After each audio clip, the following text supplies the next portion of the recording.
Aquaba. We have a full day of activities, and I'm actually breaking this day up into a couple of different videos because we had just a full day. After eating our buffet breakfast at the Marriott, our daily routine was to be picked up by Mo and African Roots Travel. Then we headed over to the mall to exchange our US dollars for Ghana CDs. And then we took a scenic route through metropolitan Accra. And actually, just seeing the everyday hustle and bustle of Ghanaian traffic, government buildings, embassies, and so forth as we make our way to the Sempe Palace to meet the elders.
first when our first president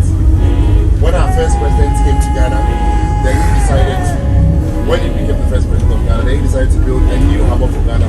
That's when he took it to Titema. So all this portion are old communities of Accra. This is a real Accra, Jamestown. They have old buildings and all that. Yes,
Sempe Palace, one of the Ghana palaces.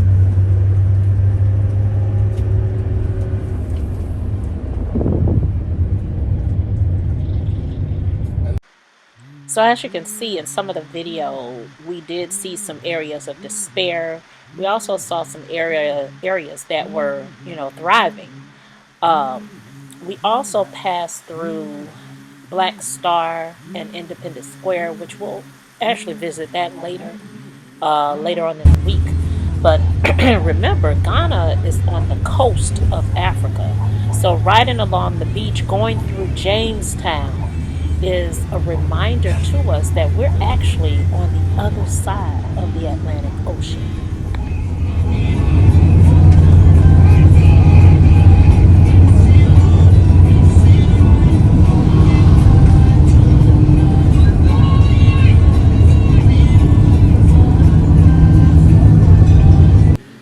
Now, what was explained to us is for most areas, or I guess you can say communities, each community has a chief and or elders who are the historians. They're the head, or in our culture, like the mayor of a different community, and they resolve disputes like going to court and so forth.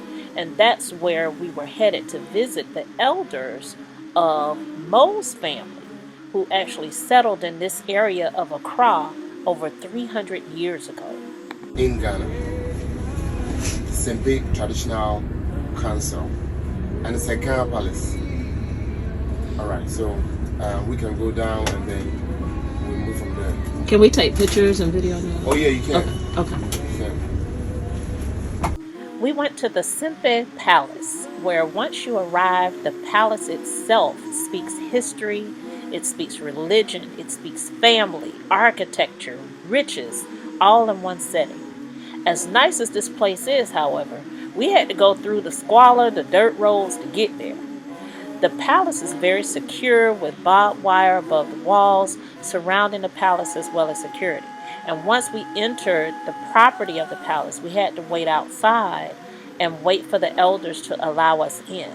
And while waiting in the courtyard, Josh did tell us about the significance of the art on the walls and how history and tradition continues in meeting with the elders, but in a more modern way. It was amazing that we were about to experience this. And to be honest, we were a little nervous.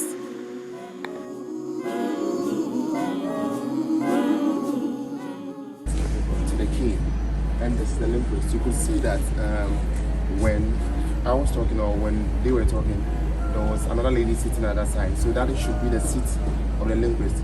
He is going to explain to the people whatever the king says. So just like I was doing, when they talk, then I'll translate to you. So that's what the linguist does. So the elders are going to be beside the king, and then that's the linguist. And every linguist has a staff.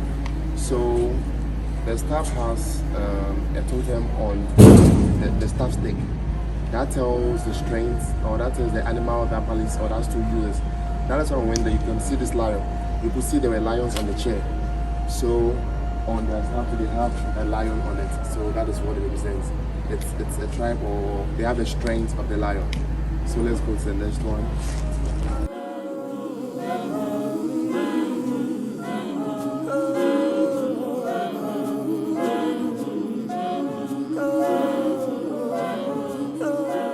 Battles, they put on a special smoke. It's like a smoke they put on, so that's what he's wearing, and he has a gun. So in the olden days, they go to war wearing the special smoke with all kind of designs in it.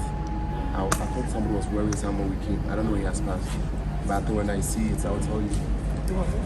And then in the olden days, there were no cars, there was no medium of transportation like horses and all the things. So when the king is traveling, they carry him on the palanquin. So that is why he's being carried. Even till date, when the Homoa celebration is ongoing, they carry the king in the palanquin and then they stroll him all through the town. So that is what they are doing.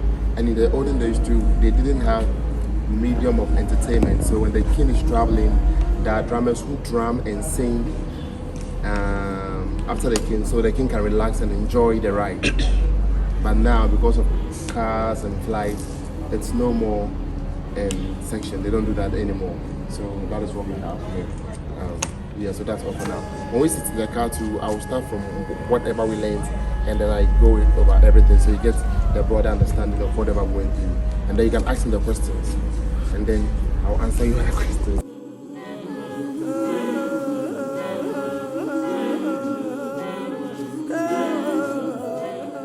Because I did not know we could record the actual meeting, I did not want to be disrespectful by recording when we first met the elders. And so I can tell you that as we sat in the large room, I think there were about 7 elders. They initially were speaking to us in the Ga language. So we all, just smiled and listened. And after about 10 minutes of speaking, one of the elders just started speaking English.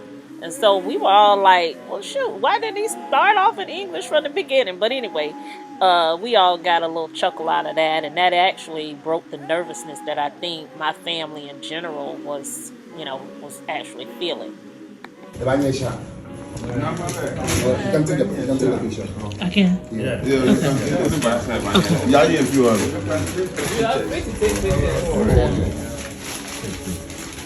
Thank you.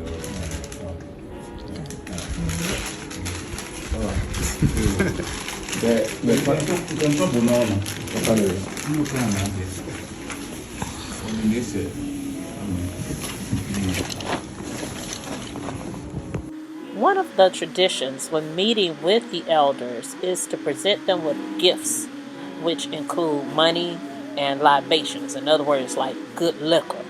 And so my husband C was the one who was chosen to be, to present the elders with the gifts. And it was at that point I was told I could take pictures and video, and I could have been doing it all along. Hopefully, upon our return, I can record the history that they so eloquently told us.